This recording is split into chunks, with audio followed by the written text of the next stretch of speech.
Okay, the February 8th meeting of the Corvallis School Board is called to order at 6:31 p.m.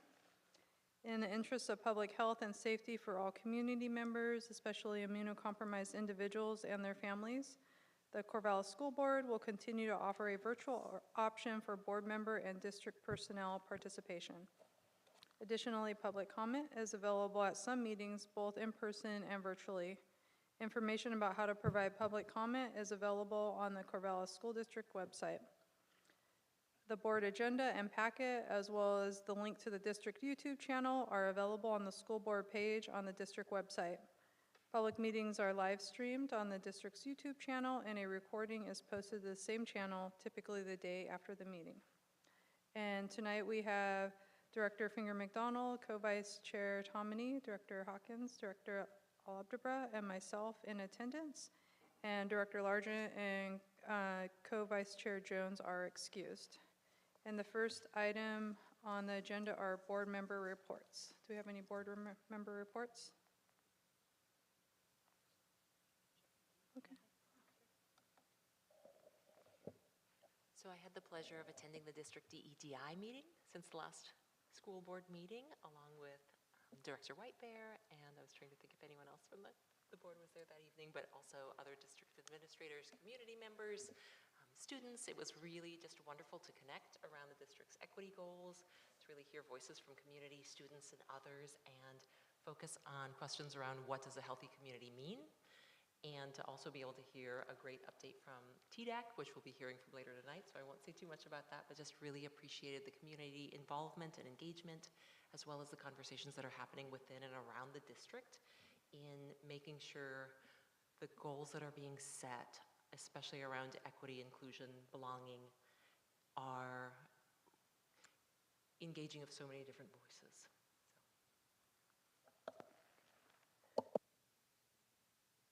Thanks, Shauna. Does anybody else have a report? Go ahead, Sammy. I just want to report that yesterday the bargaining started with OSEA Association, and as the board liaison, I had the pleasure to be there. And of course, those negotiations happened between the district on behalf of the board and the association. So I'll keep updating the board with updates and looking forward for the process. Thanks, Sammy. Anybody else? Okay, I'll just report as well that, as Shauna said, I went to DEDI as another board liaison for that evening, and it was really great to be in community, like you're saying, with that group. Lots of good conversations you already went over. And I'm also the board liaison now for the Indian Education Title VI grant group, and so that was, we had the first Native American Family Night for Corvallis School District, and that was really great. Marcianne, thank you for your work on that, as well as other staff. And I'm not 100% sure how many people were there because I didn't count them, but it was a great showing, and one of the things I really appreciated was the number of students that showed up for that to provide feedback on what they would like to see in the application that Marcianne is preparing for that federal grant. And so to hear from parents in the district, as well as students, was really awesome, and there's a lot of feedback given, and so I know Marcianne has a lot of information to consolidate, and also ideas of what they would like to see for the family nights moving forward as well. So I just wanted to report that out to you all too. So cool. The next thing on the agenda is the Oregon School Board Association and National School Board Association updates. Sammy, did you have anything? It's in the reports I shared with you, really some great updates from Oregon School Board Association and National School Board Association, upcoming events, including a workshop that the school district will be putting on at the Bonds and Ballots. Also, just came back from Washington, D.C. For the Equity Institute and the Advocacy Equity Symposium and the Advocacy Institute, meeting with members of Congress, including the full delegation from the House side and both senators. Lots of good updates. I want to elevate one that's really exciting. Senator Wyden was celebrating how Medicaid funds are accessible to school districts to use them encouraged the delegation from Oregon for school board members to use them. And it was really exciting moment to say how Corvallis School District have been using them for a while now for the mental health and healthcare services. There is a letter from Senator Wyden encouraging school districts to follow the lead of 43 districts, which includes Corvallis. So really great moment to see how Corvallis leads on some of the work that Senator Wyden and others have done. It was great to see that at the moment we were meeting with them, they were fighting for improving the child tax credit, and he was like hoping by the end of the meeting we'll hear good news, and we heard some good news following that. So really great opportunity, and I think it's noteworthy to thank the caucus for sending board members such as Nancy from Phoenix Towns and Sunita, I believe, Beaverton. And of course, my participation, I want to note that it was from the National School Board funded, so neither Oregon or our local district had to support that. And I want to thank you for supporting me take those leadership positions, which allowed that opportunity. I'm happy to answer any questions. Any questions for Sammy? I just wanted to add that I do appreciate that we get these updates from you, Sammy. I know not all school boards have that opportunity to have updates at the state and national level. So thanks for bringing those to us and representing the district in that capacity too. Next on our agenda is the superintendent's report. So Ryan. Hey, I just have a couple of things that I wanted to highlight. The first is that February 5th through 9th is National School Counseling Week. So again, our counselors do so much across our schools, from supporting our high school students, working towards filling out applications and transcripts and all those requirements, to our youngest students and helping to establish expectations and rules, and also support students in being able to monitor themselves and build those skills within themselves, and building the culture around what a positive school environment is like. So if you have a chance to, or if you run into one of your school counselors in the next couple days, please thank them for their work. Also, now on our district web page is the at a glance for next year's calendar. So that's always something we try to get out early so people have that information well in advance. So you can find that information online now. And so as families are starting to plan and think about the beginning of next school year, that information's there. Also, in terms of the draft board goals, we sent out surveys to folks, and we had about 45 respondents. Most of those were from staff within the district, so some additional feedback that I'll be bringing to you at our next meeting. So just wanted you to know, as we continue with that process, that's the next step. Also, the Benton County Sheriff's Office, along with the Boys and Girls Club and CSD, will have a fentanyl awareness community education night, and that's going to be at the club on March 7th, and it's going to include information about what is illicit fentanyl, how is it getting into our communities, how do I identify and address an overdose or accidental ingestion, local statistics and recommendations. Everyone who attends can receive a Narcan kit, and there'll be dinner and childcare. And again, that's going to be, it's a school board meeting night, so you won't be able to attend because you'll need to be here. But for the community, it's on March 7th, and it's 5:30 to 7 at the club.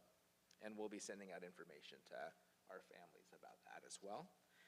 Also recognizing Black History Month. So again, Black History Month is an opportunity to recognize and honor the rich heritage of members of our community. And so as we move through this month, again, I would encourage folks to participate. There's a lot of community activities and events coming up.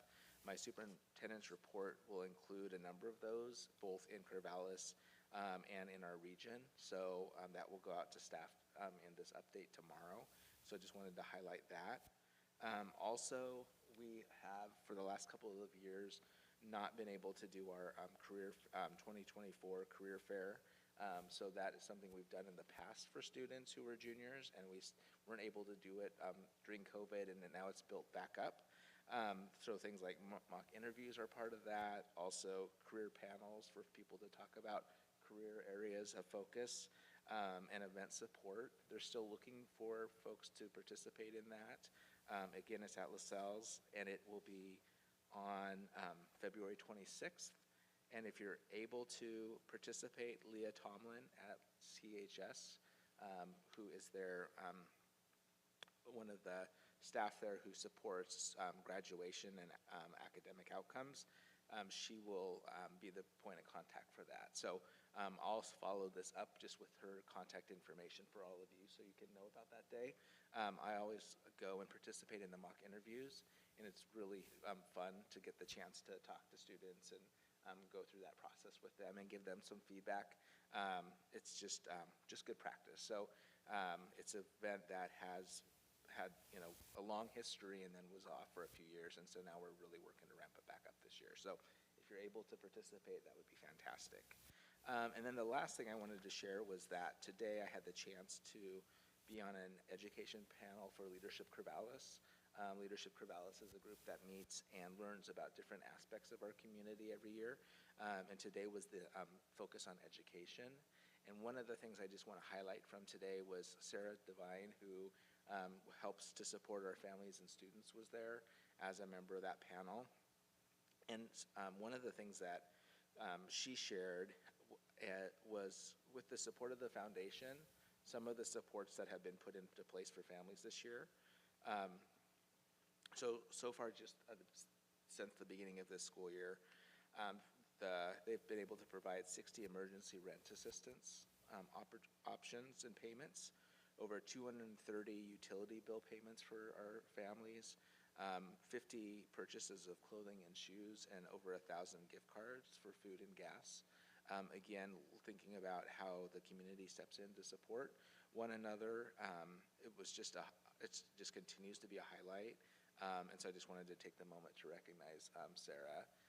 Eric Wright was there to talk about College Hill and did a tour at the end of the day, which I'm sure was great. I didn't get to do the tour, but just again to recognize the work of Sarah and her team and the support that the foundation provides to make that possible is just something that I think we should all be proud of. So I wanted to end my report with that. Thanks, Ryan. Oh, that's pretty loud tonight. Does anybody have any questions or comments for Ryan? Was there anyone else in the panel? The panel also included Sammy and myself. I just want to say, actually, really, it was so good to see the discussion. And, I like to talk a lot, but I try not to. And Ryan and Eric and Sarah really shined celebrating the good work of the district.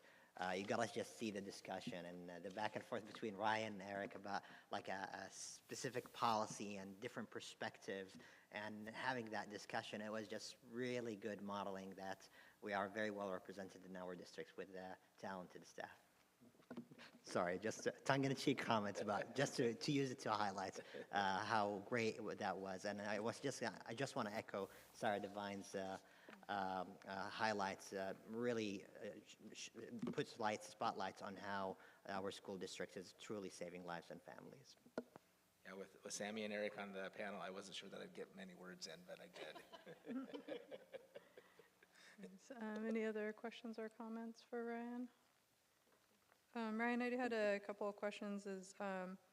One is, I haven't asked before, but you brought it up with the fentanyl awareness event. I'm really glad to hear that CSD is a partner in that, because that's such a huge crisis going on right now for that community-based education. Is there Narcan kits at the schools too? Yeah, there are. Okay, great. That's good for everyone to know about. Just to add a little bit more, they're in every one of our AED boxes in all of our buildings, and there's also Narcan available in many of our health rooms at the secondary schools. If people can't make that evening, is there other ways to get educated that you know of? Like with Benton County or something? That's information I can gain and come back with. Looks like Sammy might know. I do know, I'm not sure what insurances or if it is universally, but most, if not all insurances, if you go to the pharmacy, the pharmacist can prescribe two doses, as long as you get educated. So you talk with the pharmacist, they tell you how to administer it. So that's another avenue for families and folks to really reach out. I want to say that's with the caveats. I'm not sure if that's all insurances or most of them. Okay. I believe you can get them through Benton County too for a community that can't make that, but I got trained on it before, and so I understand and also understanding how important it is to have those around or in cars and stuff. So I had another question about because you mentioned Black History Month, and we haven't really talked very much about it. Is there a lot going on in the schools for the Heritage and History Months since we've been issuing those? Because this was the first one we did, and was it 3 years ago? Or was it 4, 3 years ago, huh? I think it was 3, yeah. Yeah, 3 years ago. So how has that been impacting? I wanted to wait for this one specifically to come up to ask that since that was the first one. So every month, our Student Growth and Experience Department puts out a newsletter, and it's always equity focused and based on the celebrations of the month. And so it came out on Tuesday, and it's led with the Black History Month, and the idea that the theme this month is for this month is African Americans and the Arts. So tons of resources, lots of places where teachers can go to find lesson plans, and a variety and different age groups that they apply to. So that's to help teachers in the classroom, and we always add in there that we do the proclamation here, so they know that they have your back when it comes to doing what they do in the classroom. Then Ryan sent something out to all staff the day after that with a lot of different events that are happening throughout the city and county, so that staff could take advantage of those as well. All right, great. Thank you. I think it's good for people to know how that's getting shared with the schools too, that we're not just reading them. Yeah, go ahead. I was just curious, who puts all that together, who does all that work? The coordinators in my department do, and then I assemble it and publish. But we also ask for any of the people who work in our department, not just coordinators, but others who are TOSAs or have some role, that if they have something that they want to add. I've had Wings EAs send me things about celebrating our students and their experience in the community. We try to show as many pictures as we can of our kids. The highlights this month were not only Black History Month, but Lunar New Year, and also a celebration of the wonderful middle school professional development that went on last week. So it's good. Well, thank you. That's a lot of work to do that, and I know other districts do not do that kind of gathering of resources to help support teachers and staff, so thank you for doing that. Thanks, Melissa, and thanks to if you can tell your team, thank you as well. And then I just was going to echo the awesome work that Sarah Devine's doing. If you can pass that on too, that we really appreciate that help she's providing to the students and families. None of us reported that we went to Hands Across America, and I totally remembered when you started talking about the foundation. I was like, because I was there, you were there, Sammy was there, Chris was there. You weren't there? Ryan was there, Melissa was there. There was a lot of us at the Hands Across Corvallis. Did I say America? I meant Corvallis, y'all. But yeah, and that was really great to be there too and see everybody. And the presentation was really good. It was about summer programs, just so the community knows. And they have a YouTube up, don't they, of the presentation, just to see the impact, the positive impact of summer programming was really nice. So I just wanted to add that in since we haven't met since then, but yeah. Okay, thank you, Ryan, for your report and for answering all the questions. Next on the agenda is public comment. So we will now open the public comment period. We value the lived experiences of students, families, staff, and community, and welcome public comment as a necessary and important part of the work of the district and board. Okay, so I'm going to read something really quick before we do that, okay? So the complete guidelines for public comment are available on the registration table at the back of the gym and on the board's website. I'm sharing a few important points now too. When it's your turn to speak, please come forward and have a seat and direct your comments to the board. Speakers may offer objective criticism of district operations and programs, but the board will not hear complaints concerning individual district personnel. As a reminder, you will have 3 minutes to make your comments. At 30 seconds, this light up here turns yellow. I don't like interrupting at that point. I try to get your attention to point at that. And when your time's up, it turns red, and then I do need to interrupt if that happens.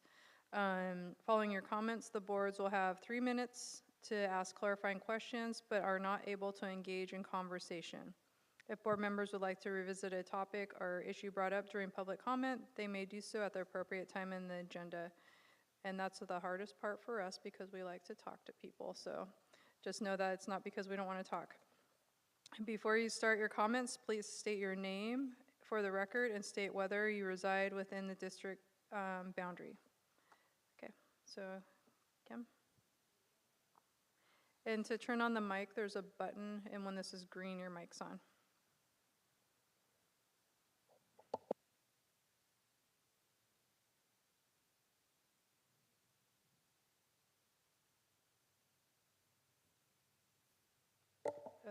Hello, I am Jaden Wong, and I am a student of the school district, so I am within school district boundaries.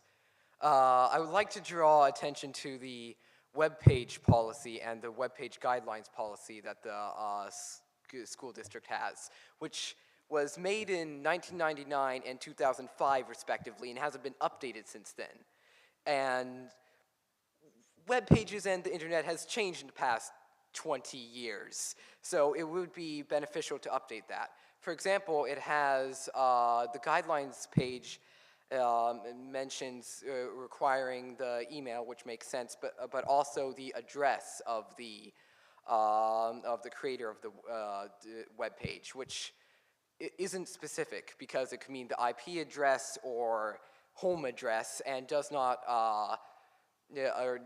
follow other privacy guidelines. In essence, it's outdated.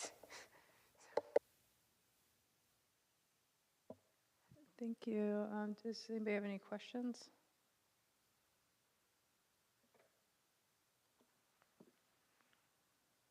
I'm going to ask you a question. I believe it says IIBGB and IIBGBAR webpage guidelines. Just I want to highlight that for the record, unless you believe it's otherwise.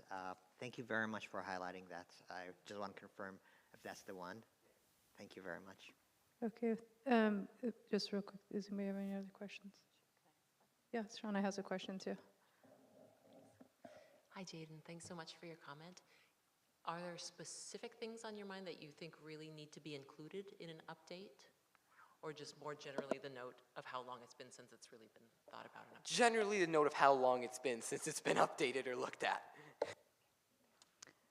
All right. Well, thank you so much for coming tonight and bringing that to our attention, and especially the part about the unclear part about the address. Yeah, so thank you so much. Is that our only public comment, Kim? Okay. Hearing no further comments, the public comment period is now closed. Oh, go ahead. Yeah. So because we're ahead of schedule, and the whole group that's going to join us for the TDAC presentation isn't able to be here yet, Okay. I'm wondering if it's okay to change the agenda and have Lauren come and do the enrollment and budget update, and then to transition back to the TDAC piece. Yeah, we can do that. Thank you for pointing out that there's more people missing. So, Yeah. you ready, Lauren? So we're going to switch number 6 and 7. That way we give everyone time.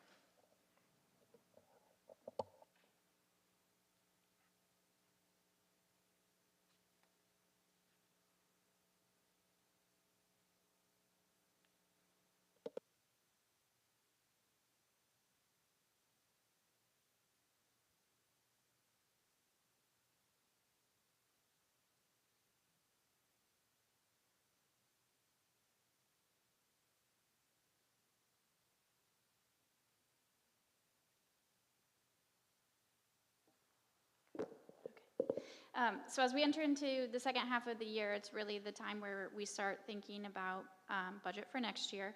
And so I wanted to start off tonight. I think it's just important when we're talking about budget to really understand how we are funded from the top down at the state level. So that's where we're going here. So to talk about the K-12 funding sources in Oregon, we're really kind of talking about our general fund as our basis for our resources, and so this is where most of our operating activities happen. And there's just really two major pieces here to talk about. And one of those is our state school fund formula revenue, which makes up about 84% of our revenue in the general fund. And we'll go into that in a little more detail. But the other one that we are privileged to have in Corvallis is the local option levy. And while that's also a tax-based revenue, it's separate from that state school fund revenue. And so it's important to note that those two things are separate, even though they have a similar mechanism for coming into the district. So that makes up about 12% of our revenues. And then there's a bunch of other little pieces in there as well.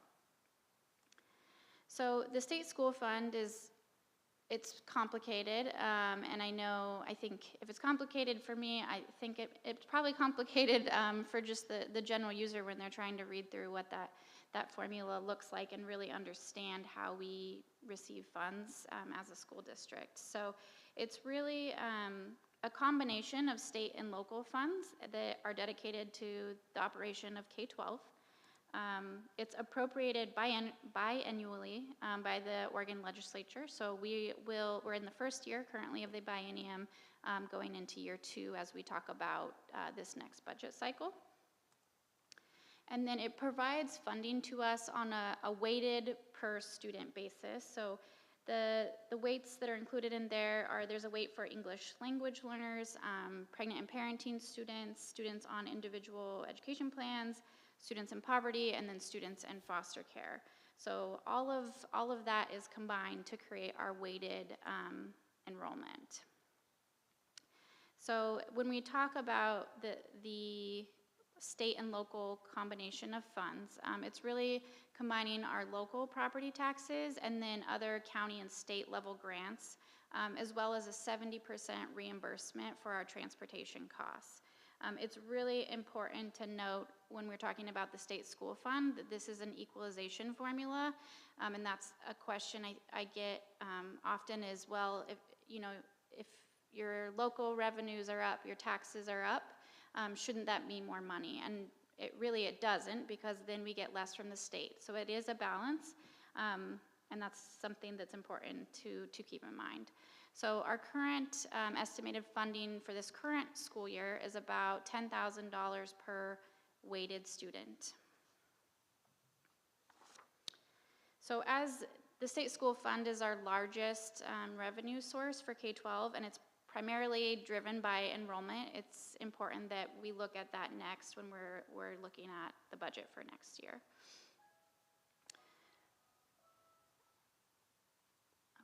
So above, you'll see the projected enrollment by school and by grade for next school year. These projections are made with two different methods. One is using cohort survival rates, and then the other is using birth rates. And since we don't have cohort survival rates yet for our kinders, that's why we use that birth rate. And we take data from the state as well as Benton County and then Corvallis zip codes, and then look at sort of our capture rate of those births, and then track the trends and make sure, are we in alignment with those at the state and county level, and just keep track of that information over, really we have decades of it that we use that goes into those projections. And then as far as the cohort survival, that's just really taking into account how students are matriculating through each grade, and there are certain points where we generally see spikes in different grades. So when you look at the specific information for next year, it's really important to point out that we will have 2 elementary schools with under 300 enrollment. So that's a pretty big deal, and something that we have not experienced ever or in a very long time. You will also see our total enrollment projection for next year is down about 75 students, or 1.2%.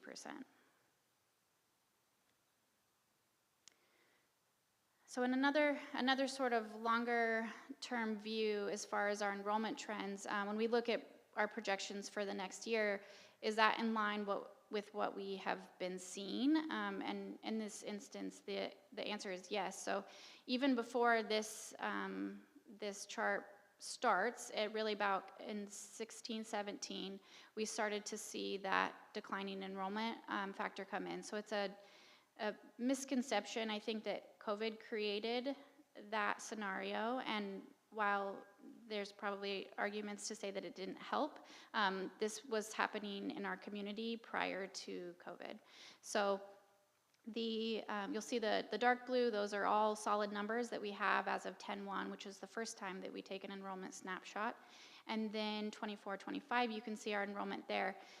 The part really, when I look at this, that's most concerning to me is really we see, based on the data that we have, we know the kindergarten bursts that have happened, right? And so through 2023, and we can use that information to project out for multiple years. And really what we're seeing is by the 27-28 school year, getting really close to that 5,000 student count mark, which is a pretty significant change.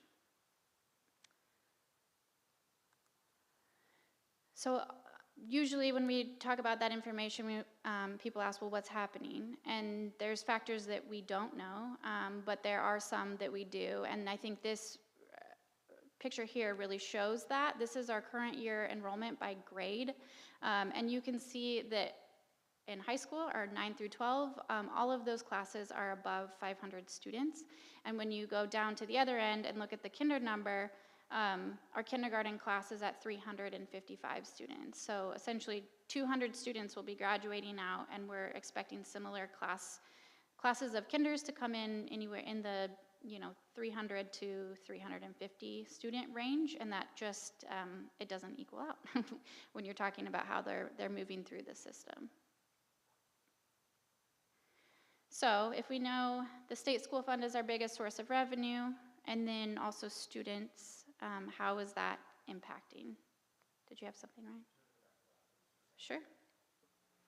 And so in terms of the number of kindergartners, just to highlight that, because of birth rates, we also know that for 4-year-olds, 3-year-olds, 2-year-olds, we have about 350 students that we're projecting each of those years, again, based on what we know about birth rates in our community. So that will be pretty consistent all the way till the current kindergartners are in 4th grade.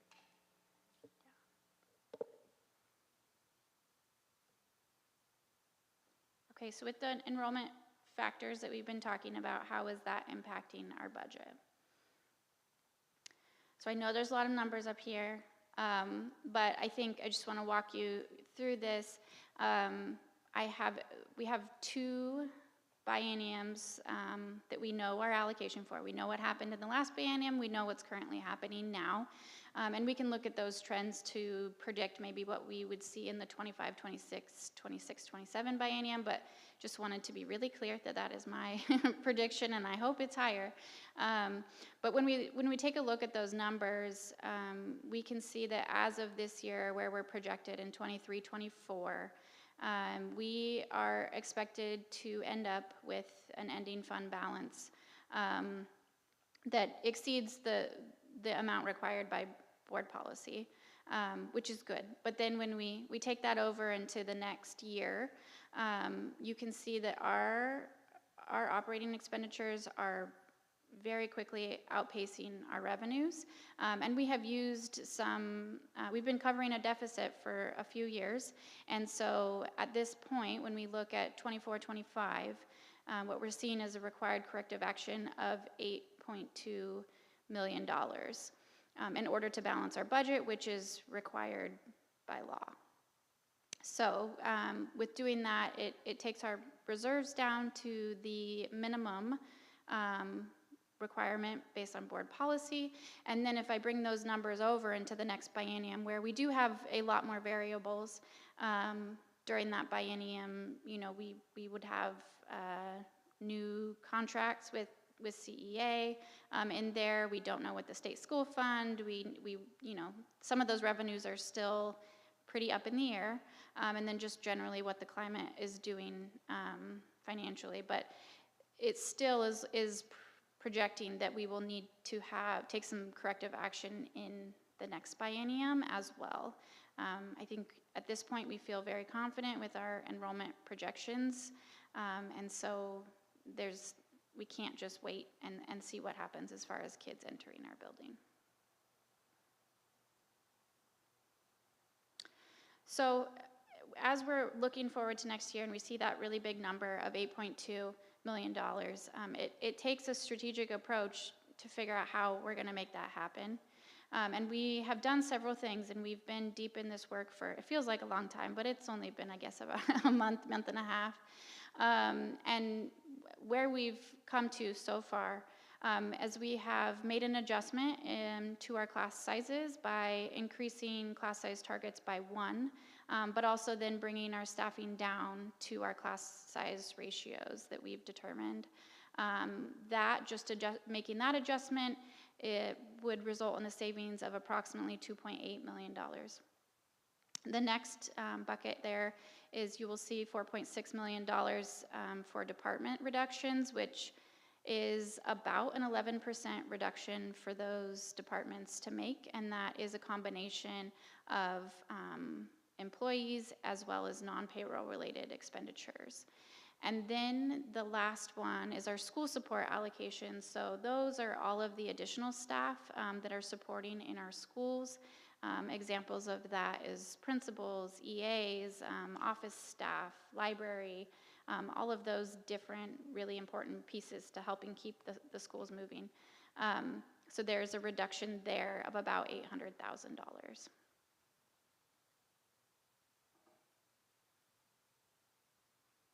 So I think as we go into this really hard work, it's good to stay centered around the parameters that we have set and adopted. And those are the goals for student outcomes should be driven by the budget process, provide every student with equitable access and opportunities. Decisions should be informed by data, base resourcing decisions on the total value created for students, critically re-examine patterns of spending, and take a long-term perspective, and be transparent.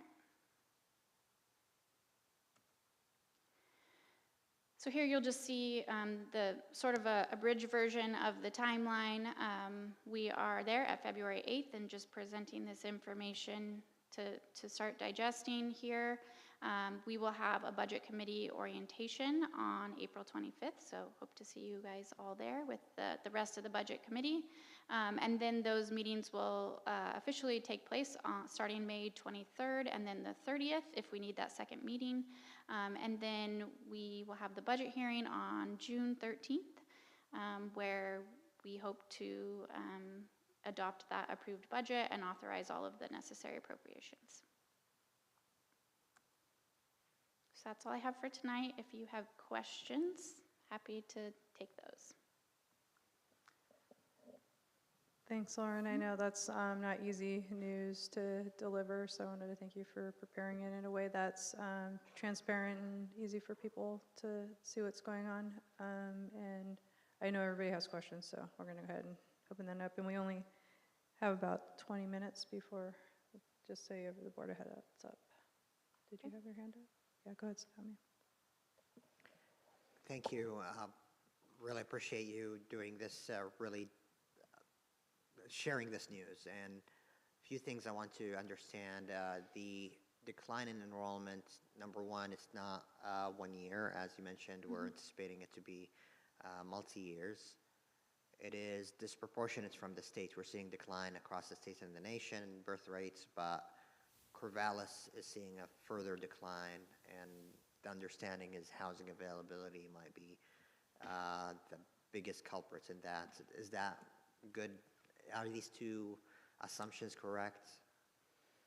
Yes, I would say we've done a lot of information pulling from private schools and trying to address that, are the homeschool numbers, and all of those pieces of information. And I think based on the fact that when we review that information, it doesn't tell the story of what we're seeing. We have to look at other factors as well. And one of those for us in this community is the affordable housing. Thank you.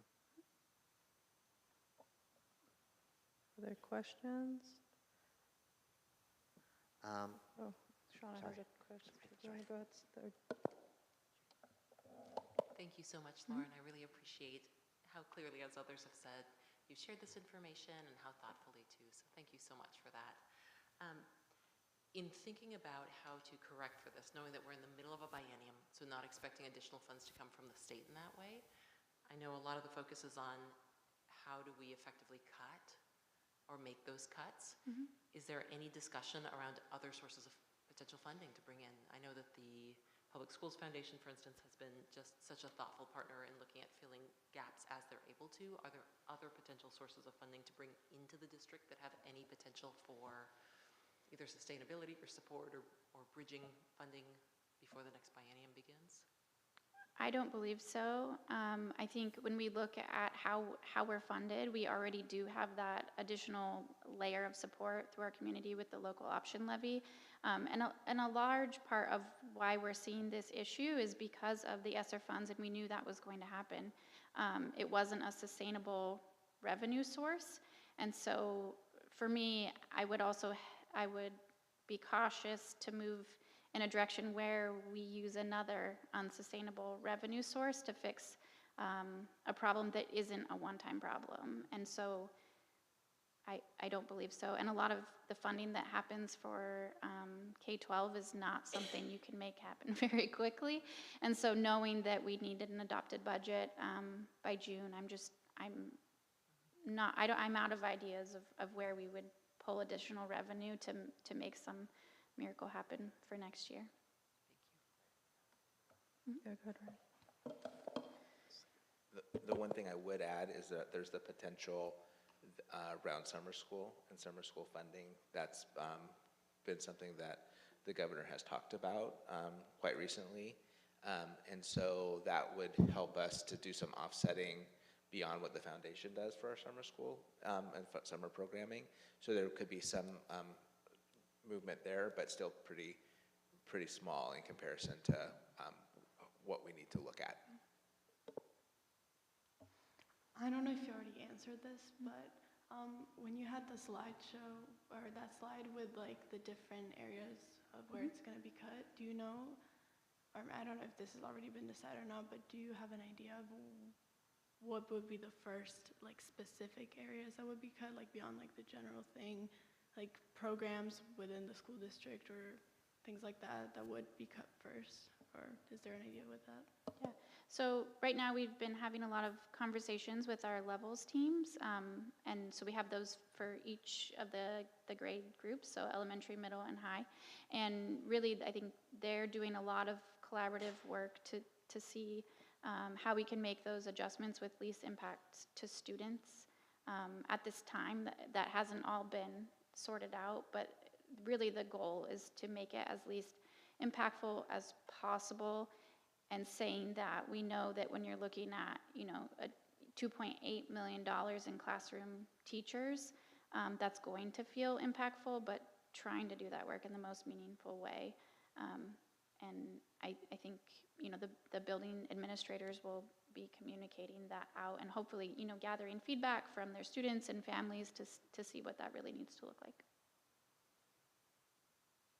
So one thing I would add, Zoe, is in those three buckets, one of them, the biggest chunk is in departments. And again, what we're trying to do is think about that those funds impact schools, but at the same way, not in the same way that some programs impact students. And so we're trying to do our best to make sure that it doesn't feel different for students next year.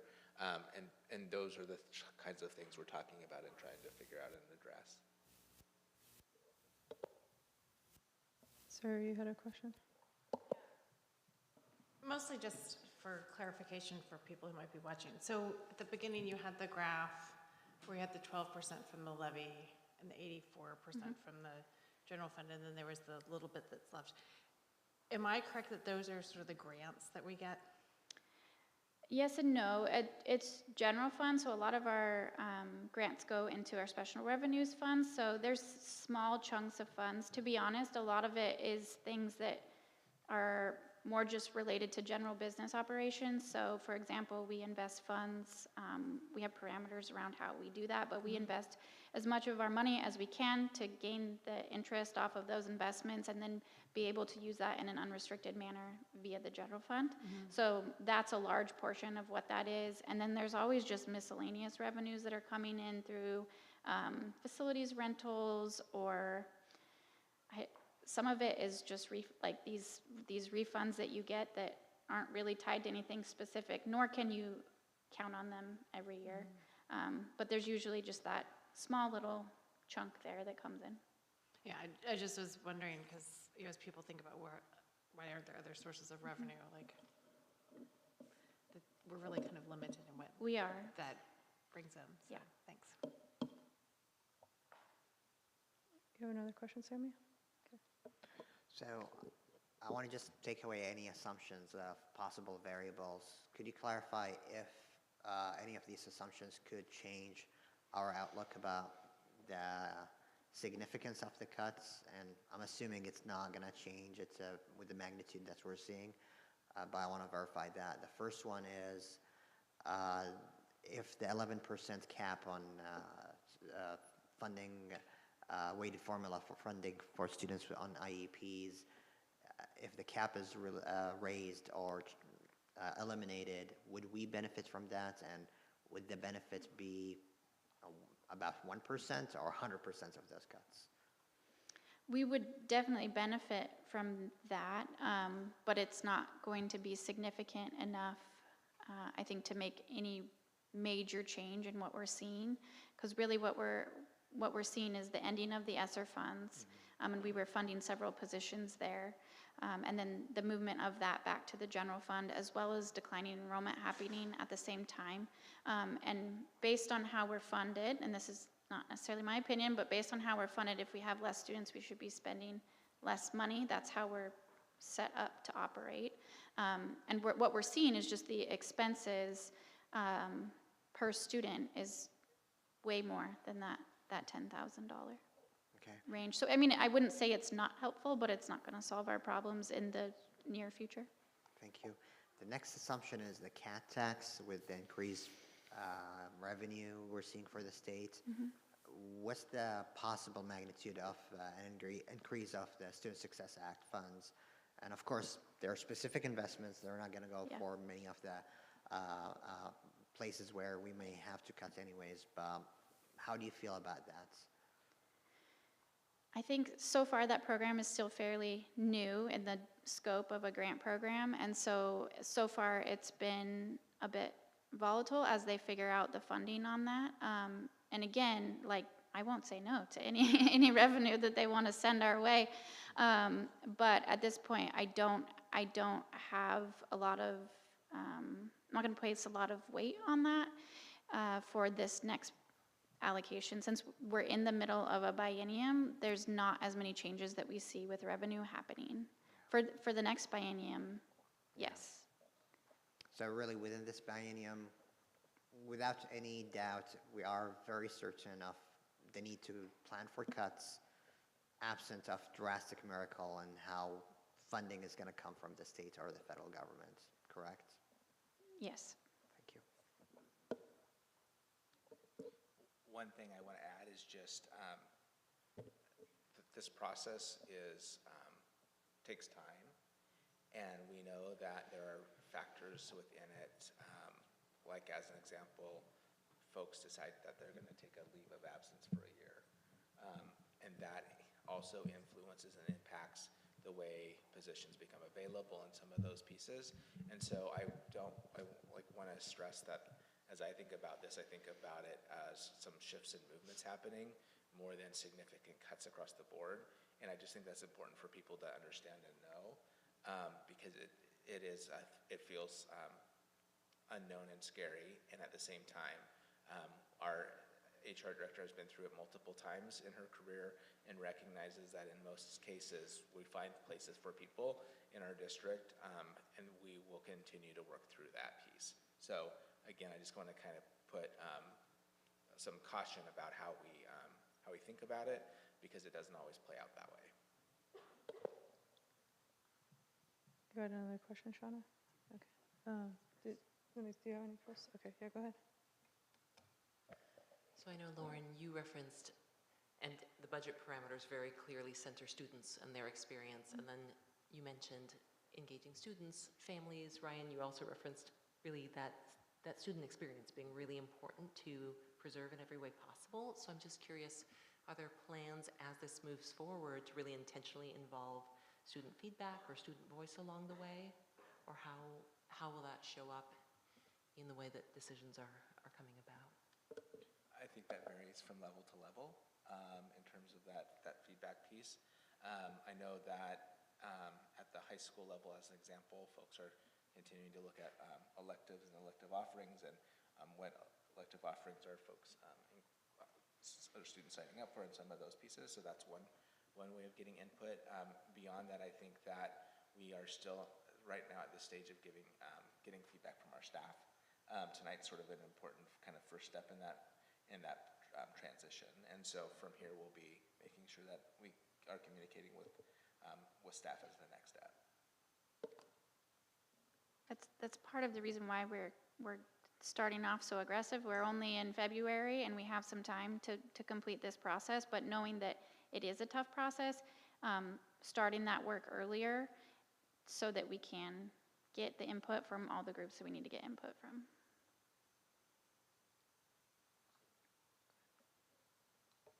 Just curious how you're going to get feedback from staff, because I know last year and a couple years ago when we were looking at feedback, we still heard from staff that they didn't feel like they had the opportunities, even though I know that we did a lot of emails and things like that. So just for this reason, I'm curious how we're going to seek staff feedback. We're still working through that. Oh, you have one more, Zoe? Go ahead. Just a quick question. Also, I think maybe making it really like blatantly obvious to students. I know high schoolers tend to be very involved all of a sudden in what's happening in the school district. So I know like a few weeks ago about how the program was probably going to get cut, and I think there was like a lot of strong feelings around that. So probably just having like, we have advisor slides, and those tend to be pretty, sometimes information doesn't seem as necessary, but maybe if that could be included in there, I think students would really appreciate just having like a really in-the-face heads up.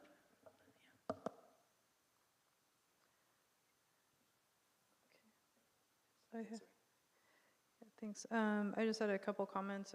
And it's less questions because like it's pretty clear like that there's going to be people there's going to be a lot of shifts and potentially people no longer with the district, and wanted to just really say from the very beginning that we know that doesn't feel good no matter where anybody is in the structure of the district, and everybody plays a very specific part of helping the school district properly function and for the students to have the experiences that they have, and it's just really tough. And I just wanted to say that like from the beginning to the community that we know that it's hard, and I know we'll hear things from you all. And as a suggestion, when you're seeking feedback from people, whether it's students, staff, families, whoever it is, to let people know how that feedback will be used. That way there's not a false expectation that everything's able to happen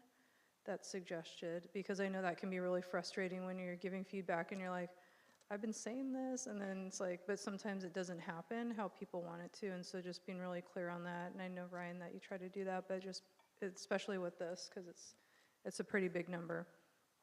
And I know it's like nothing, it's completely out of everybody's control. We can't control the climate crisis or the housing costs or the rising cost of literally everything from food to the electricity to, you all know what's going on in the world. It's pretty heavy for everyone. And people are making choices based on that as well. It's not like we can require people to have more children in society. That's highly inappropriate, especially with everything's going on. And the way the state formula works, that's what actually, but that is what happens, is the numbers go down, then the funding goes down. And I recognize pretty heavily that the number of students, like you have said, doesn't necessarily mean that the costs are going down. We've been talking about this for a while now, like the cost of everything is way more than we're getting from the state. So I would encourage folk, if you have thoughts about state funding models, is to learn about how to get involved at the state level with that, and reach out to OSBA and legislators on how you can find out more information about what's going on with the state funding, because it's nothing the districts control. We get what they allocate based on that, and then we have to approve budgets based on recommendations with those numbers. So I just wanted to put that out there for the community too, that there's other ways to engage too beyond coming to us. Yes, we will listen to you and we will advocate the best we can, and wanted to just suggest that there's other ways to engage with the conversation too. So that was all. It was no questions. It was just like just sitting with it, and just wanted to reflect some things in case anybody's watching in the community, which I'm sure they are about the budget, that we understand that this is hard, and we don't like it either. So yeah, but thank you, Lauren.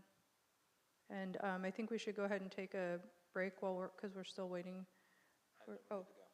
We're good to go now? Unless you need a break. It's only 7:30. I just thought we needed time. No, everybody's here? We're good. Okay. It's just a hard shift too. Yeah. How do you all feel? Do you want to keep going? Keep going? Okay. All right. Well, I was like, maybe I'll just take a little breath.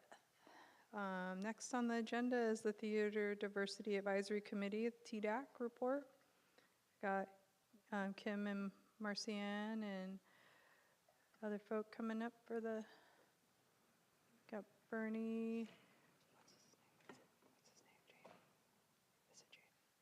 Okay, so Jaden, Bernie, Marcianne, Kim, thank you. And reminder, don't forget to turn your mic on. Somebody forgets.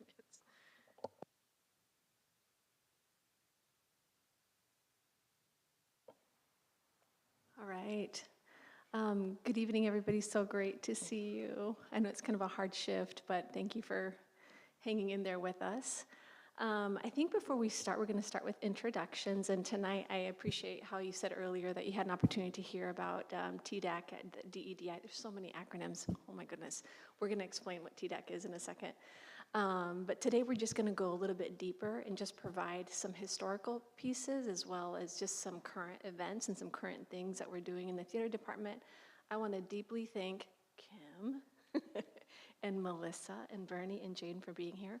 But I think before we start, we'll do formal introductions. So, I'm Kim Patton. I'm the Director of Operations for the school district. And I am connected as I supervise Elizabeth Wyatt, our theater manager. And when I took on that supervision, I joined TDAC.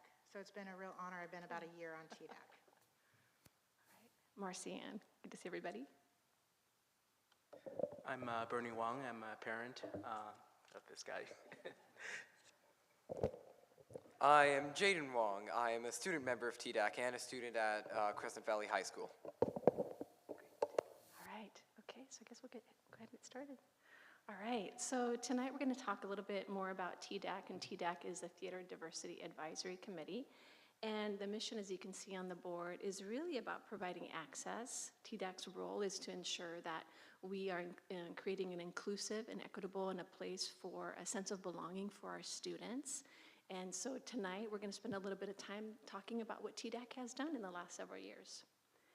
And then our next slide, this is just a little bit of the history of TDAC. It started back in 2021, seems so long ago. But what I really appreciate about TDAC, it really started with student voice at the center. We had a group of students that just felt like they wanted to see representation in the cast, they wanted to see representation in all aspects of theater. So some courageous students that have graduated from our system and are off doing amazing things met with us early on and created this document that can be found in both the theater department website as well as our district website. It's called TDAC Guidelines if you want to search. And the guidelines really provide a framework for us in terms of what we would like to see in our theaters in terms of casting, production values, and really the role of TDAC. The members of TDAC, some of which are here, Bernie, you've been there since the beginning, are folks that really represent the voices and perspectives that we want to see in our theater. And so the members include parents, students, thank you Jane for being here, staff members, and folks from around our community. Okay, and then next slide. All right, so the guidelines, like I said, it's a handbook that you can read, but what I love about the handbook, it's not just words on a page, it's really a belief and a value that is tied to our equity policy and our anti-racist beliefs in us really as a system interrupting and creating better systems for our students that have been historically marginalized. And so the couple of things that I wanted to point out here is that the TDAC guidelines we are really working to provide access in all aspects of the theater for students in productions, in the classes and activities, regardless of age, citizenship, color, disability, socioeconomic status, gender expression, gender identity, national origin, race, religion, sex, or sexual orientation. So again, just really working hard to ensure that our theater department is as inclusive as possible. And then the last slide, actually the last slide that I was going to share before I hand it over to these amazing folks, is just some student voice.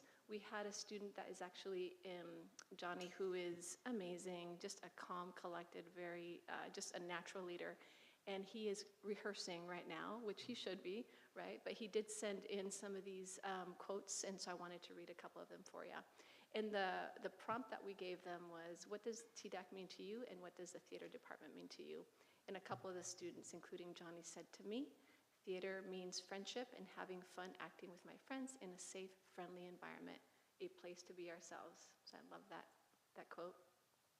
The next one is, to me, theater is a community of the friendliest, most passionate, and most accepting people I have ever known. It's a place to express myself with others in the forms of acting, singing, and dancing. It's the special place where I always will be welcome, or always be welcome. And then lastly, the one on the top right is, I've been participating in CSD theater since I was 8 years old. It's been a great experience that's helped me challenge myself, make lasting friendships, and develop self-confidence. So by the testimony that these amazing folks will give and some of the things that Kim will be sharing, hopefully these quotes will come to life in terms of what they're going to share with us tonight. There we go. All right, Kim? So some of the work that we have done over the last year has really been about looking at the DEI guidelines and working on systems to implement those guidelines. So it was a ton of work that has happened over since 2021, building trust, creating the committee, and really evaluating. But we needed to look at how we're going to actually ensure the work happens within the theater program. So we looked at show selection. How is that happening? How is it being evaluated? What was the process? And really, we needed to tell the story. And so we developed a selection rubric and an interaction between TDAC and theater staff to tell that story.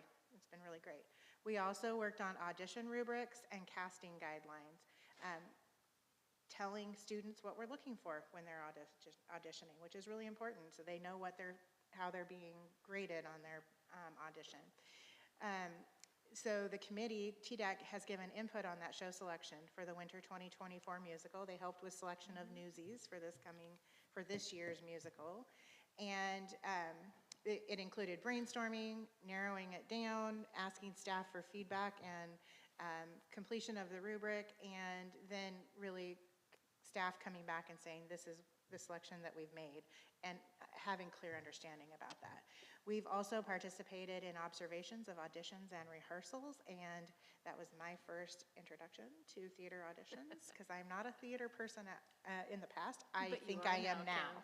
And so it has been really educational for me, and so exciting to see how excited our students and community are to participate in these productions. And so we have also just begun our selection process for the 24-25 musical. It's amazing how far in advance we have to do this work to be ready for the coming school year, because we want to give students opportunity to prepare for whatever musical is coming up the next year. And so we work with staff to talk about what kind of opportunities are there for our students to prepare. So we have scholarships to dance classes, to singing classes, music, performances, all kinds of things. And so it's trying to open up those doors for any student to participate. This year for Newsies auditions, we kept some statistics, and so I just wanted to show you our racial breakdown. So we had 92 auditions, and 68 of those auditions were cast into the play, or into the musical. And you can see that we've tracked by race, and it gives us a starting place on how to improve those numbers and where we need to focus in. Marcianne, did you want to share anything about this? No, I think you got it, yeah. So we have Bernie and Jaden here, and we've given them some prompts about TDAC, and they're going to share with us. So once again, I'm Jaden, a student member of TDAC and a student at CVHS. You might remember me from complaining about the website policy like half an hour ago. The first reason I joined TDAC is to have representation of Crescent Valley High School, which recently has had its theater program revived and continued expanding. And the second reason I joined TDAC was to help expand the theater community. As shown before in the previous quotes, what is the most important thing to many of the students in the theater community is just making the friends, having fun, jokes to tell, and slip-ups during rehearsals. So lowering the bar by opening up audition rubrics, it can help more people join the community, and we can work to help make sure that everyone feels included and more diverse cast have more fun and jokes happening, or procrastinating on work because you're practicing your script.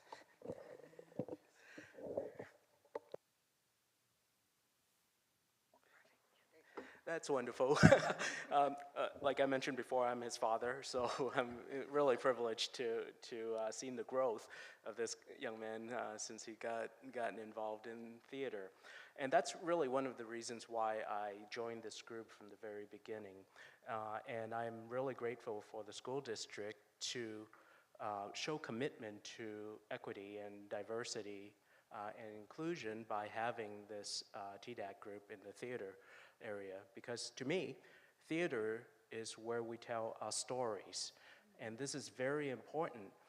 You know, DEI to me, diversity is a fact that we all recognize. Equity is something we do in policy and in rules and regulations and just opening up those doors, but really the work needs to be done in inclusion and belonging, actually. So TDAC really plays a great role in that, and I've seen this group grown from the beginning when we're just trying to figure out what we want to do to actually having be able to make impacts by having workshops and opening opportunities for underrepresented groups to participate, to have that experience that my son have, and we have the ability to input on the stories we get to tell, and also open up opportunities for different voices to tell those stories. And it's very important to me that underrepresented kids can also look up on stage and see somebody who look like them from their communities and say, hey, I can do that. That looks like fun. So that's the reason I've been involved in TDAC, and I'm, again, grateful for the school district's commitment to this area of diversity. Thank you.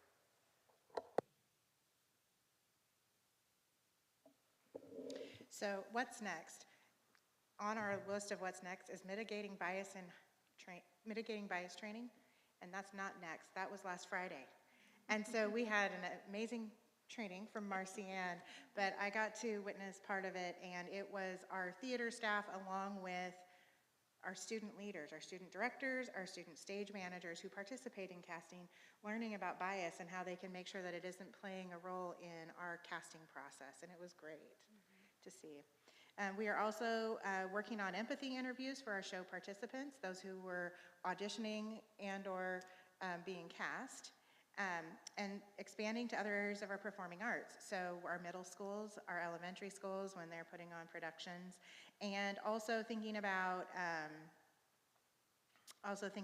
potentially other areas, contents. So the last thing is we have a stages camp that happens in the summer, and we are working on evaluating that camp experience and how we create opportunities and make sure that we're hiring staff for those camps that really invite students who have maybe not been represented in our theater community in the past. So making sure it's culturally relevant for all participants in our community. So this spring we have some student-directed plays, and I just told you about doing some training to prepare our student directors and managers for that. At Corvallis High School, we are going to be performing Night of Ives, and here's our show dates, just so you can mark your calendars way in advance.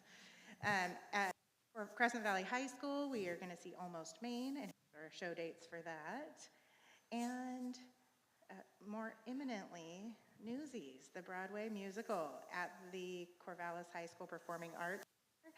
And February 22nd to March 10th is our performance dates.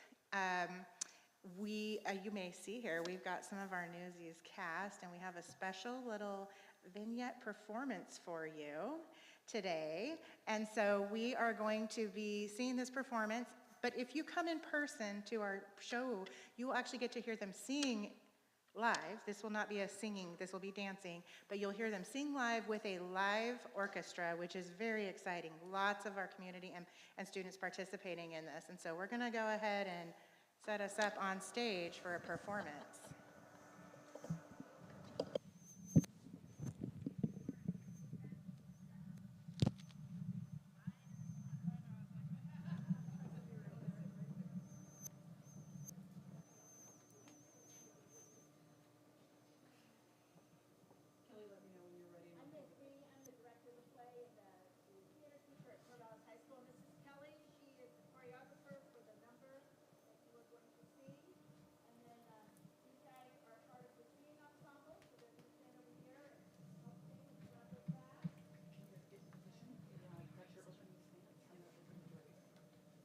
You'll see Kelly off to your, she's right here.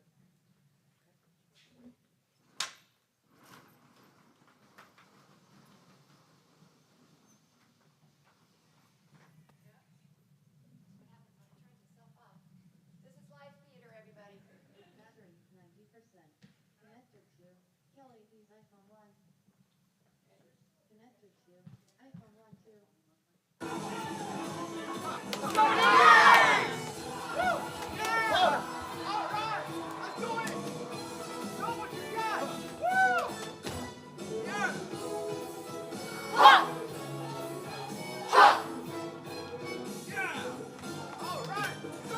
Now is the time to seize the day. They're gonna see there's hell to pay. Nothing can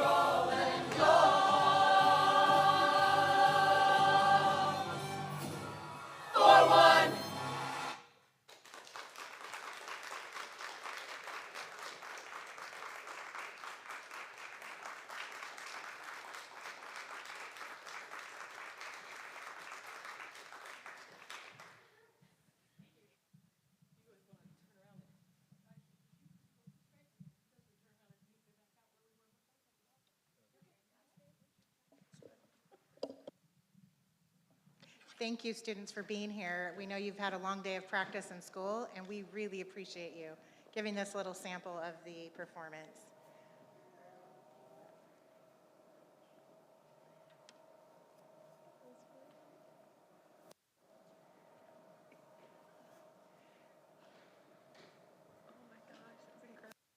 So be sure to come and see us for a performance. And are there any questions?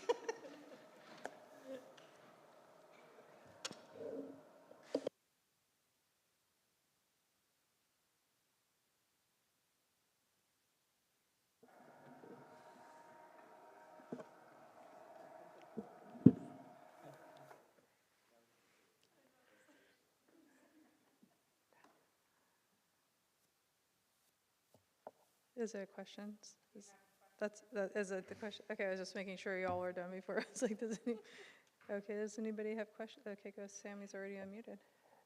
Good. This was cool. And I just want to reiterate, all of this started by student-driven and recent graduate-driven initiative. And the district leaned in to see where can it go. It was uncharted territory. And thank you for really having a product and a process and a journey that we all have grown with. So thank you.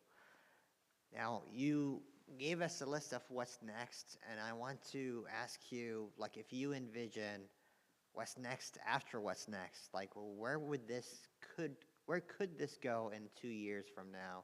And I know this is very bold a question because there's no way we envision where we are right now 2 years ago. But what paths of growth can we see beyond additional arts? You mentioned more training. What else?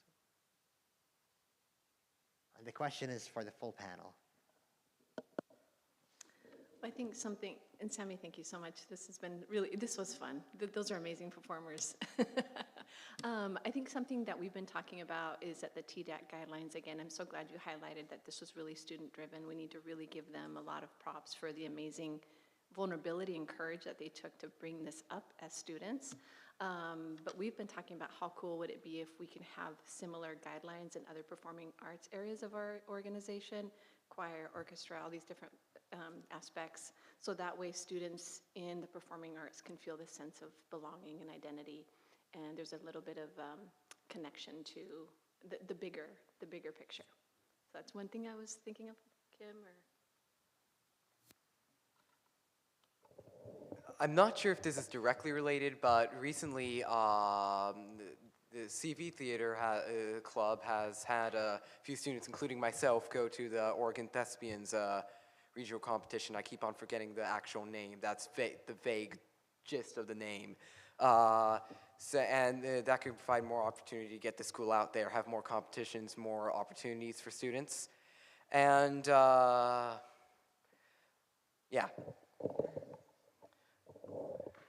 I think what I envision going down the road is in our opportunities in our play selection, especially in the spring plays where it's less musical and so on, and we could explore telling stories and have diverse cast.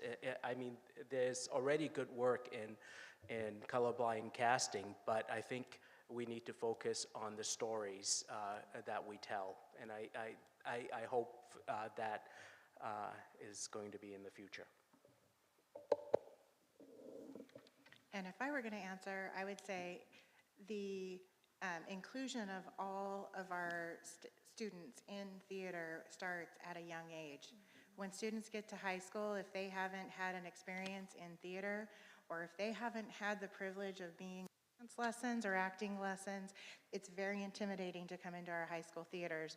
So my focus will be on how to really engage our students at a young age through stages, through our elementary music programs, through bringing that to our younger kids and making sure that they have the opportunity and are ready for us at the high school performance. So we really started on the musical, and now we are spreading it into the high school plays and then moving it back out, and it'll keep going out, and so we can bring kids in.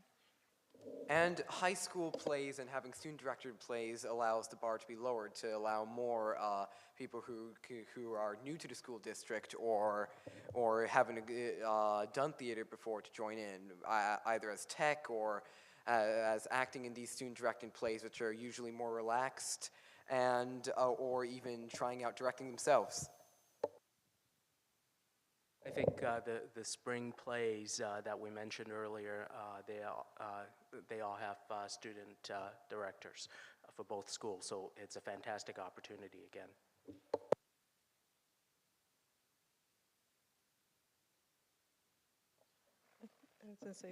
So I tried to buy tickets to Newsies last night, and I just pulled it up again, and I can't figure out how to pay for my tickets. So who do I go to for help on that? Okay, I'll send you an email if I can't figure it out. Thank you. There's a policy, you can get it for free. Of course, if you can't pay, if you want to pay for it. Is there any other questions or comments?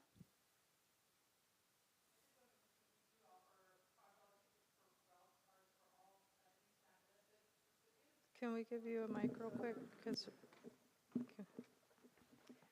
We've been participating in Corvallis Arts for All for about 10 years now, and it's $5 tickets to any performance, and if you have a SNAP benefits card, it's $5 tickets for everybody in your family, anybody, yeah. thank you. It's a great resource. Any other questions or comments? Well, thank you, y'all. That was a unexpected surprise. Thank you. I was wondering who we were waiting for. I was confused for a minute. You tricked me, Ryan. That's hard to do. Just kidding. But yeah, so I appreciate y'all coming tonight, and thanks for your involvement. I remember when TDAC was starting, and so it's really cool to see where it's at already, and look forward to seeing where y'all go with it too. So thank you.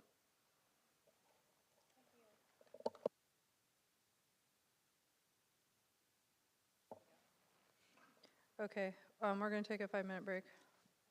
And students, I think you all, if you wanted to take off too. I know you're not officially, but yeah.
Okay, we're back, everyone. Thank you.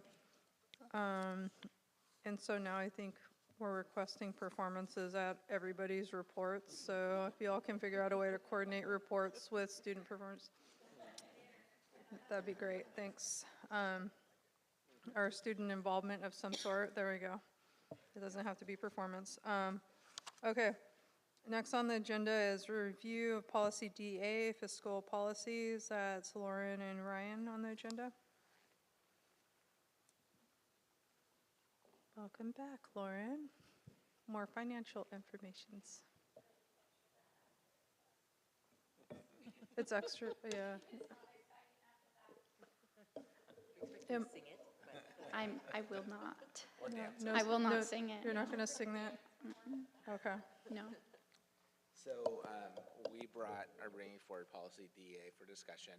At the last board meeting or 2 meetings ago, Chris asked for us to have some conversation about DA, and there was also some wanting a request to talk about our policy around bullying and harassment, which we're bringing back at the next meeting. So again, as requests come forward, we look at those with board leadership, and then we plan when to have those discussions. And so tonight, because we were having sort of a range of topics related to finances, it felt like tonight would be a good opportunity to bring DA forward as the fiscal policy. Generally speaking, we bring this forward on an annual basis for an opportunity for review. And tonight it was really based on the request. And the focus of that question was related to reserves and the way that we account for those. In Lauren's previous presentation, across the bottom of this screen on the page with all the numbers was basically ending with a balance of 12.5% as that ending fund number. And that accounts for those areas of reserve, the 5% for rainy day, the 5% for unappropriated, and the 2.5% for contingency reserves. So that is how, when we're building budgets, we're building them with ending fund of at least 12.5%. Sometimes it's larger than that, but as a rule, this policy requires us to have that 12.5%. The other pieces in this policy that we've talked about in the past, 2 pieces that I think are important to note. One has been a clear criteria about when you would access those funds. Boards in this board in the past with other electeds talked about that had that conversation, but never really became really clear, solid about what would be a situation or a scenario where those funds would be accessed. So that's an area that conversation could happen. The second piece is that there's also a requirement that I create a plan to backfill those reserves in a period of time to the same amount. And that's another area where there's been conversations in the past. So to me, those are the pieces that have had the most historical conversations around. At the same time, the whole policy is in front of you. If there's other pieces of it you want to talk about, there's no action tonight, so there's nothing related to this policy to take action to change language. And at the same time, that would be your prerogative as a board if you decided that that's something you wanted to do down the road. So that's really the context for the conversation. Anything that you would want to add, Lauren, as you think about it on the budget and finance side? No, I don't think so. It's really just what you had said about this is built into our assumptions, knowing that we're required to uphold this policy. And then I think for me, as someone who may have to implement the technical aspects of this, just the clarity around what would be considered something that we would use rainy day funds for.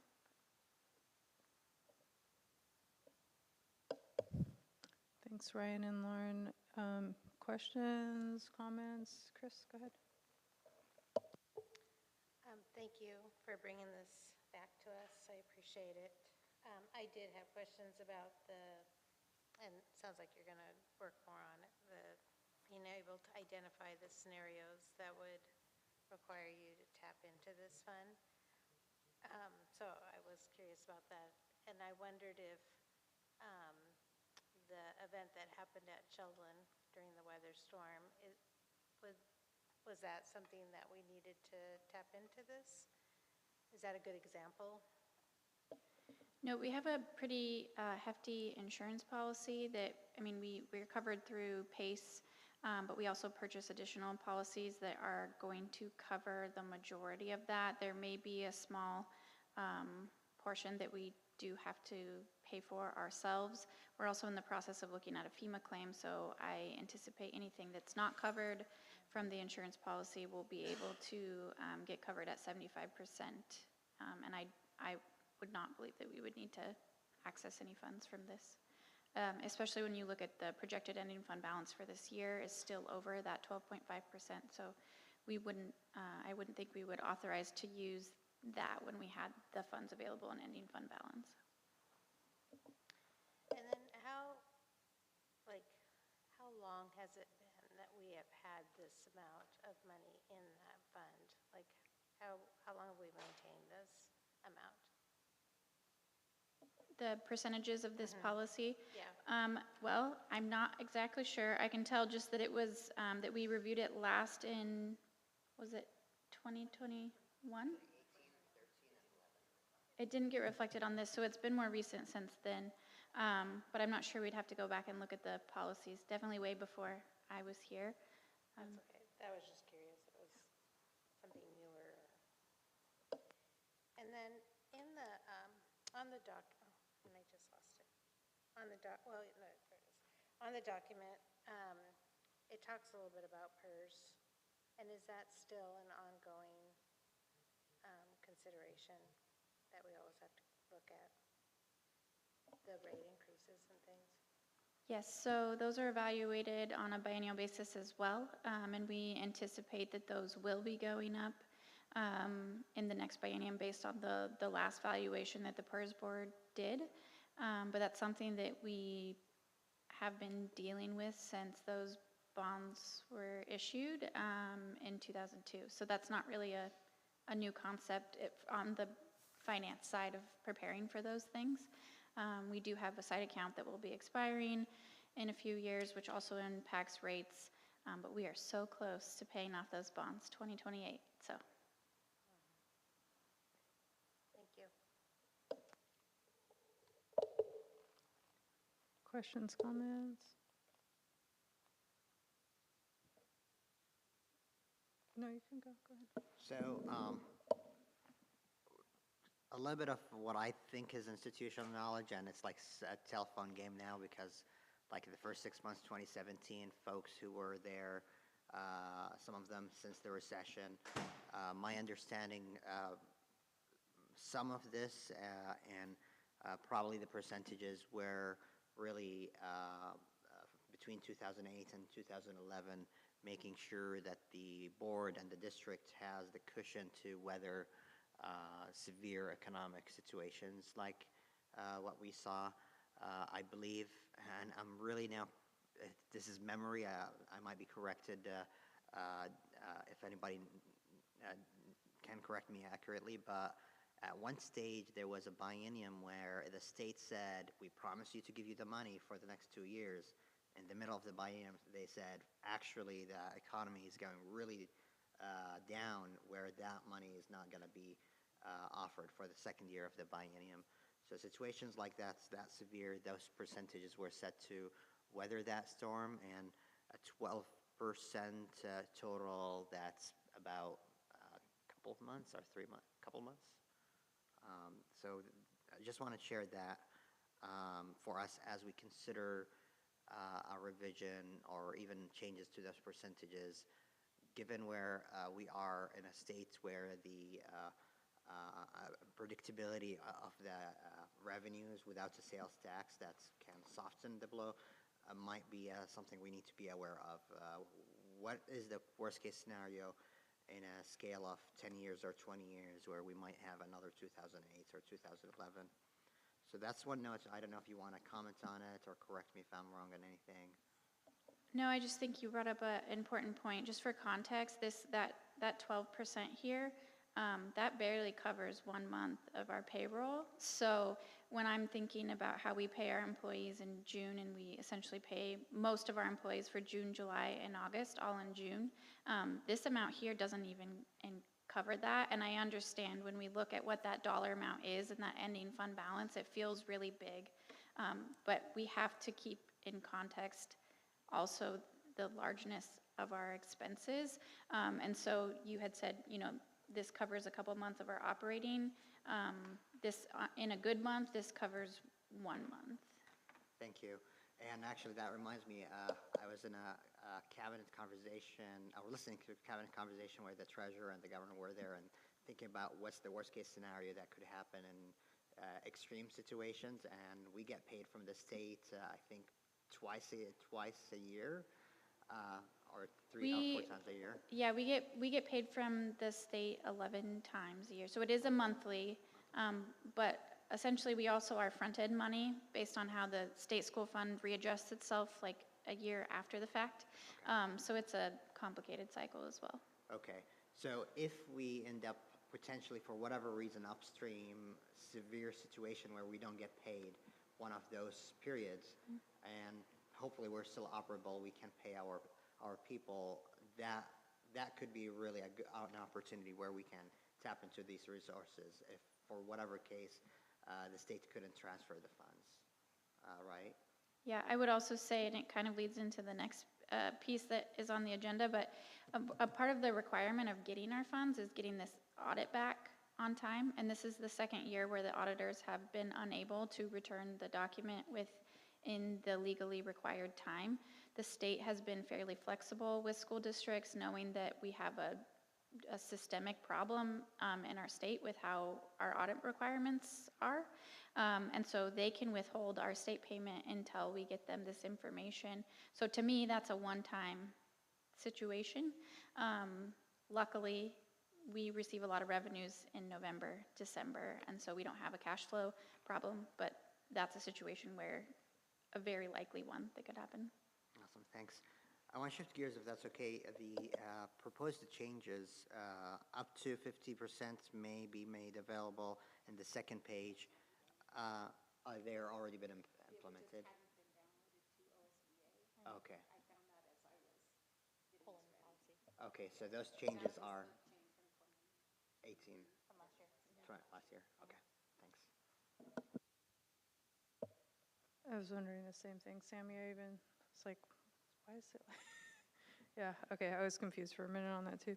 I just wanted, did anybody else good? Okay. Just want to go back to that other point that you all were making, that the reserves equals only 1 month about of our funding. So I know there's going to be questions about that with the other, coupled with the other budget conversations. So I'm really glad that this is being talked about right now, that's not an answer to this huge budget crisis that schools in the state and nationwide are facing, is that would not get us through that at all. Like, it wouldn't even make a dent in that, it sounds like. If we used all of it, it would be gone, and then we'd have, well, right now we're at about $100 million in that general fund budget, so it's easy for the quick math. So about $12.5 million in that reserve is our target currently. But yeah, our expenditures on a monthly basis hover right around 10 million. that's how much we spend a month? Okay, so that's really important for people to understand, like, that's a lot of money, $10 million a month? Yeah, okay. Yeah, I just wanted to make sure it was super clear, because we're like, we need to be, I know that there's going to be a lot of thoughts about using the reserves, and that does not sound like the answer at this moment. So thank you.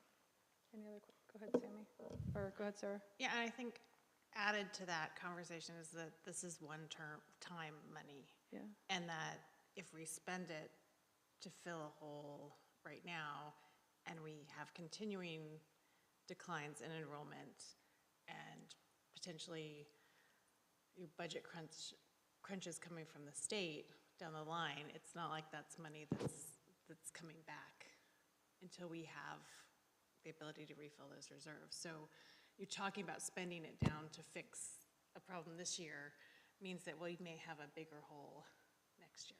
It doesn't sound like it would even fix the problem this year at all. So it's kind of like, for me, it's helpful to think about like, how can we use that money if there is an emergency? Like what you were saying, like what would be useful to use it for? So that'd be good for us to think about as a board with the policy. Like how it's written, it's super vague, but I understand like if the comment Sammy made, like if the state didn't pay us for a month, for example, that way people still could eat for the month, for example, and so that's a great example. You had something else, though, Sammy? Yeah, I have a comment also I want to highlight, and we talked about it probably a year ago, or when we last passed it, and the recognition of our responsibility to establish an ending fund balance in the amount sufficient to, and then there's A, B, C, D, E. It's basically why we have a reserve.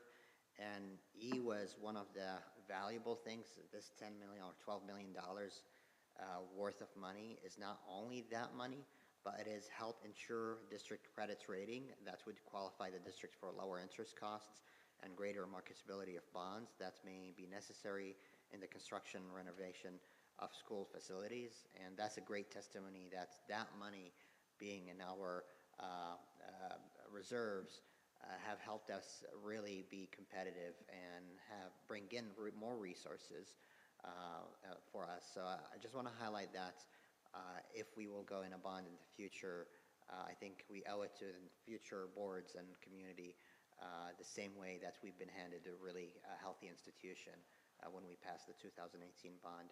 So that's a comment, and maybe, I don't want to overstep, but one question I have, do we have a consensus with the two questions or dimensions that were elevated? Are we okay where we are, or is there a direction from the board to potential changes? Personally, I feel comfortable where they are, but I want to just elevate that if the conversation is necessary for changes.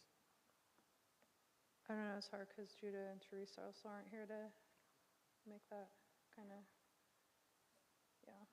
So we want to revisit another time for another first reading, or second reading, but another review. I think, are you asking, like, if you're asking if we want to bring it to Melissa to say we want to update this? Is that what you're asking? Yeah, like we're reviewing this now, and is it our will to say we want to see changes in a certain direction? Do we want to direct staff that we want to see changes in a certain direction, or do you want to keep course?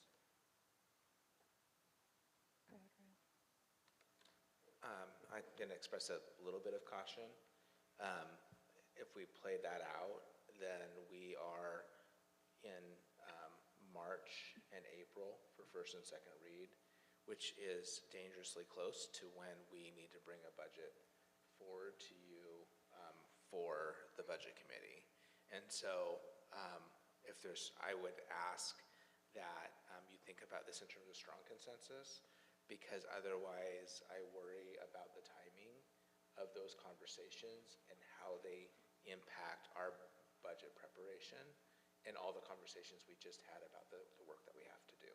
So that it's your policy, it's your prerogative, and that would be my word of caution. Yes. around timing. It feels like if we're going to change this policy, it needs to be done like early in the fall rather than doing it in the middle of the budget process. So maybe it's something we hold on to until next fall. I am the one that requested this, and I really appreciate, Lauren, that you explained that. What you said about the 12 million taken care of 1 month, I mean, that to me gives me a lot of clarity. And just the document, reviewing that with everybody and the conversation we just had, I feel that I am better informed and can address if it comes up in conversations that may happen here in the future. So I'm really good with it as it is now for now, and then maybe we can look at it again in the fall. But I do think, like, we've talked about this before, like, it's good for new board members to be able to have this open conversation with the rest of the board and in a meeting to understand it too, so thanks for bringing it forward. Personally, I'd rather see staff efforts on like figuring out what to do than like try to revise something this late in, because I know the budget season hasn't started fully, but as Ryan, like you're saying, by the time we would read it, it would be like right there, and that could get in the way of work that needs to happen. And I'd rather see staff, personally, time dedicated to trying to figure out what to do, because it's a lot. But, and if Teresa and, I don't know if that Teresa and Judah would feel strongly against what we're talking about either, but yeah, go ahead.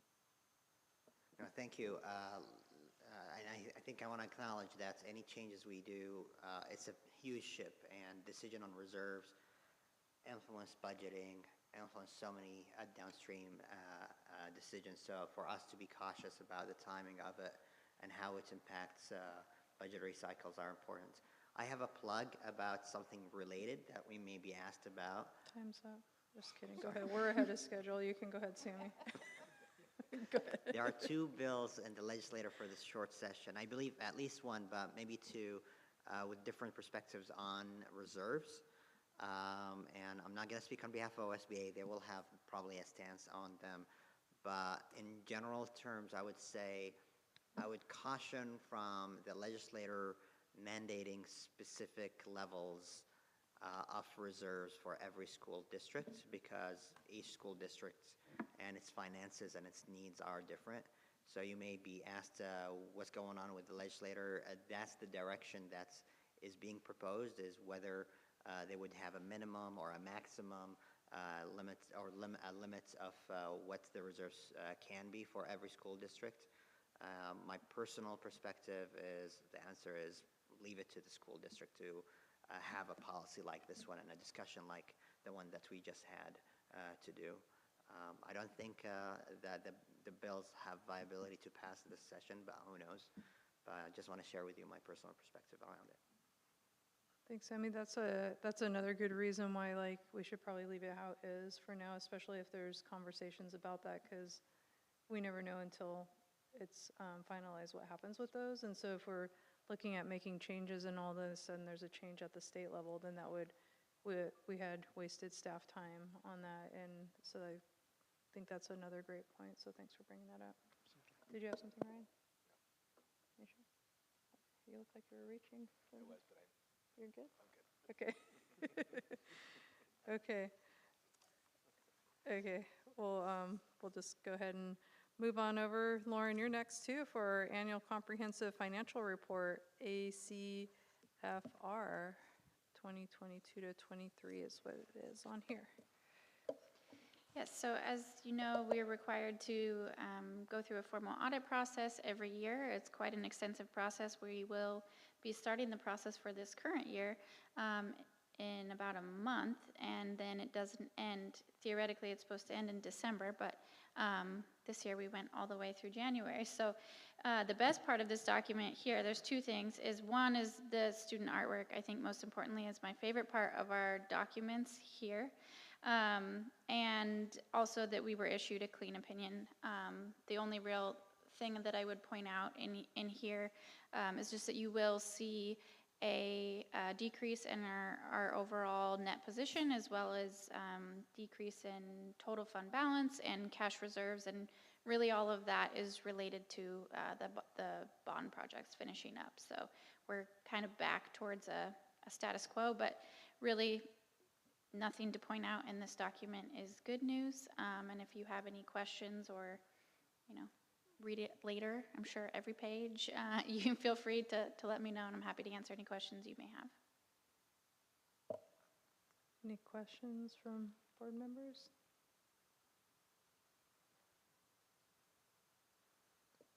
Okay. Do you have a comment? Yeah, just appreciation to Lauren and her team for a successful audit. Mm-hmm. Yeah, good job. Awesome. All right, thanks, Lauren, for chatting with us again. And yeah,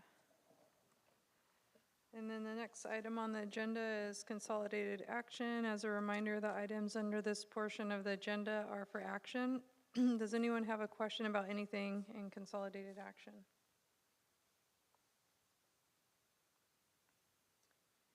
Okay. Does anyone wish to make a motion? I move to, I'm sorry. Just go. I move to approve consolidated action. I second. Okay, it has been moved by Sammy and seconded by Sarah. Any final discussion? Okay, it has been moved by Sammy and seconded by Sarah to adopt the consolidated action items as submitted. Sarah? Aye. Shauna? Aye. Chris? Aye. Sammy? Aye. And I vote aye, passes unanimously. The next item on the agenda is consolidated information. As a reminder, the items under this portion of the agenda are for discussion. Would anyone like to discuss an item in consolidated information?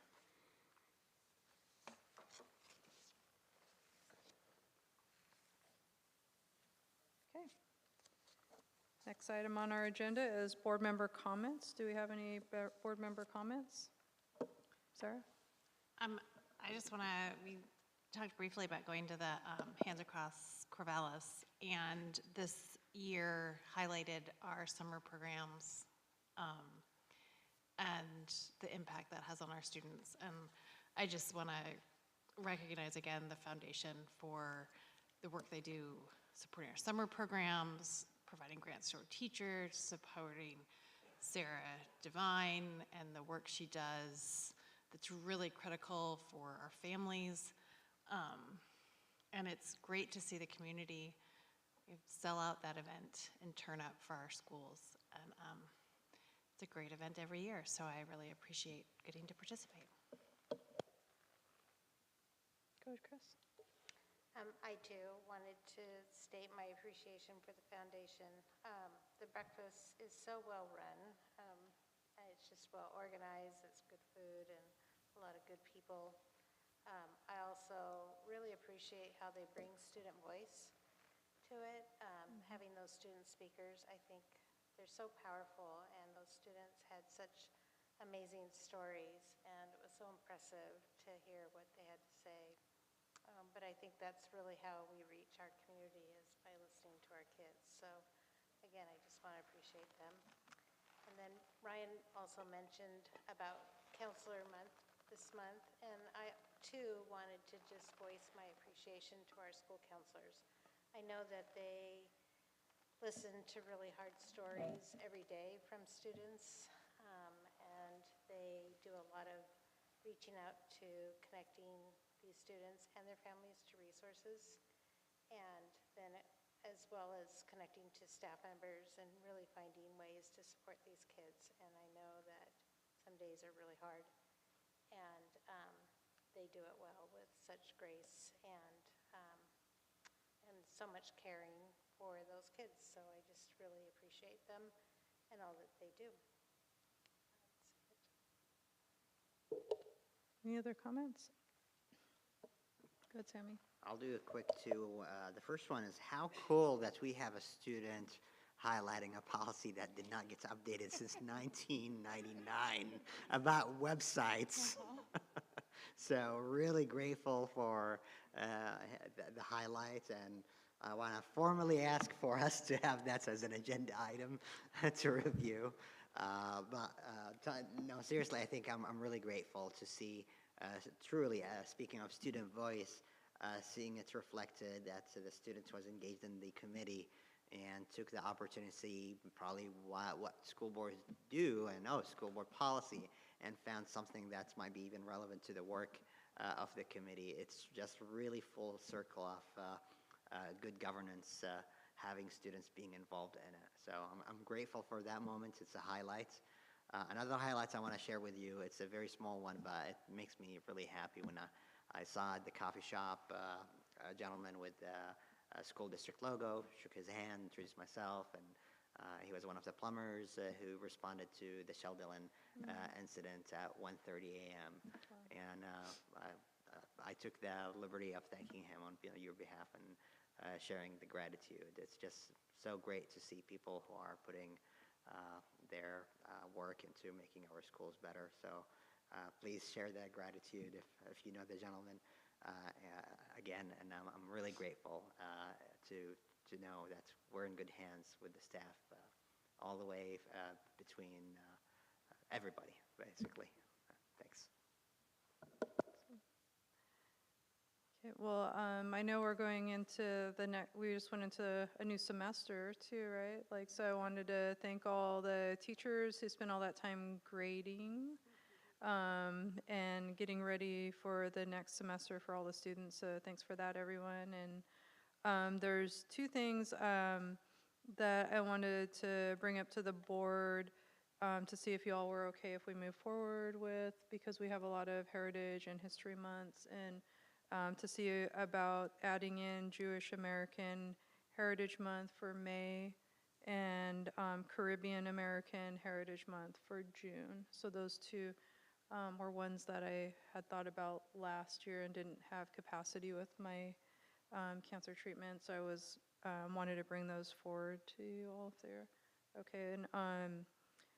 And we can have up to 3 people work on them. So if there's people that want to work on them. Sarah and Sam. Okay. So yeah, so it looks like you 3, I would love to help with them too, but I also want to give space for that work with other folk that didn't get to work on some of the proclamations, because I help with a lot of the other ones. So Chris, Sarah, and Shauna? Okay. Yeah, and if y'all need any advice, as long as it's not a combination of 4 of us, happy to offer that. Yeah, so that will be upcoming. So thank you for volunteering to do that and agreeing to bring those 2 in starting this year. That'd be great. So thanks. Yeah, go ahead. Just want to recommend for the Jewish American, even if it was something that we're borrowing from an organization that we consult with our local community, I would just encourage that we do that. That's a great idea. Thanks. Yep. Okay. And if there's no more comments, I guess we can adjourn for the evening at, oh look, 8:34. 8:34 p.m.